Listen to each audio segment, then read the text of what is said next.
Hi friends, நம்ம பார்க்க போகிற திரைப்படம் தி ஸ்மைல் மேன்ற தமிழ் படம் தான். இது ஒரு சைக்கோ த்ரில்லர் பற்றி படம், க்ரைம் த்ரில்லர். டைரக்ட் பண்ணது ஷியாம் பிரவீன். ரைட்டிங் வந்து பார்த்திங்கன்னா கமலா அல்கெமிஸ்ட் அவங்க பண்ணியிருக்காங்க. நடித்தவங்க பார்த்திங்கன்னா சரத்குமார், ஜார்ஜ் மரியன், சுரேஷ் மேனன், இனியா, கலையரசன் மற்றும் பலர் நடிச்சிருக்காங்க. ஸோ இதில் வந்து சரத்குமார் வந்து ஒரு சூப்பராக ஒரு வெஸ்டைலான ஒரு ஆக்ட் கொடுத்துருந்தாரு. இவர் நிறங்கள் மூன்றுலேயும் நல்லா நடிச்சிருந்தார். இவர் வந்து அப்படியே அலட்டாமல் அப்படியே ரொம்ப அப்படியே மைல்டான ஒரு ஆக்டிங், ஒரு ஸ்டாட்டிக்கான போஸு அதெல்லாம் வந்து பர்ஃபெக்டாக பண்ணியிருந்தார். ஸோ இந்த படத்தோட கதைக்கு போயிடலாம். கோவையில் நடக்கிற மாதிரி இந்த கதை. இவர் வந்து ஒரு போலீஸ் அதிகாரியாக இருப்பார். இவர் ஒரு ஆக்சிடெண்ட்டில் ஒரு ஞாபக மறதியாக இருக்கும். இவர் ஏன் ஆக்சிடெண்ட் ஆச்சுன்றதும் ஒரு ஃப்ளாஷ்பேக் சொல்லுவாங்க. இவரோட மேல் அதிகாரி வந்து கொஞ்சம் ஃப்ராட் வேலை பண்ணுறாரு. அதில் மாட்டிக்கின்னு இவர் அதை கேட்க போகும்போது ஆக்சிடெண்ட் ஆகிடும்.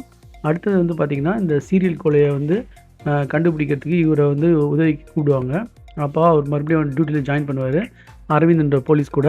இந்த அரவிந்தோட அப்பா தான் வந்து இந்த அரவிந்துக்கு வந்து வேலை கிடைக்கும். அவரோட பிரிவில் தான் இவரும் வந்து சேருவார், சரத்குமாரும்.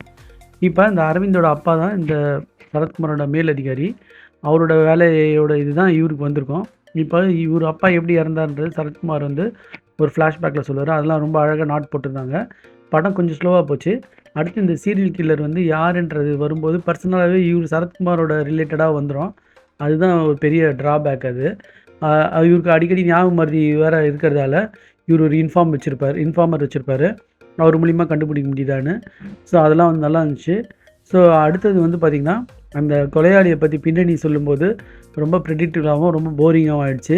அதில் இனியா, கலையரசன்லாம் வர செக்மெண்ட் வந்து சம்மந்தமே இல்லாமல் வந்து ஒரு குழந்தைலாம் வரும். அதெல்லாம் சம்மந்தமே இல்லாமல் படத்தோட கதையை வந்து ஸ்லோ பண்ணிடுச்சு. இதுக்கு மேலே அந்த படத்தை பற்றி சொன்னால் சஸ்பென்ஸ் போயிடும்.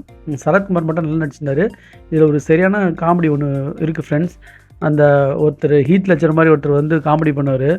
அது வந்து செம காமெடி, அது பயங்கரமான ரிசம். ஸோ அது ஒரு மறக்க முடியாத, அதில் ஒரு நல்ல காமெடி இருக்குது. ஸோ நீங்கள் பார்க்குறவங்க பார்த்து என்ஜாய் பண்ணுங்கள். க்ரைம் த்ரில்லருக்கான படம் இது.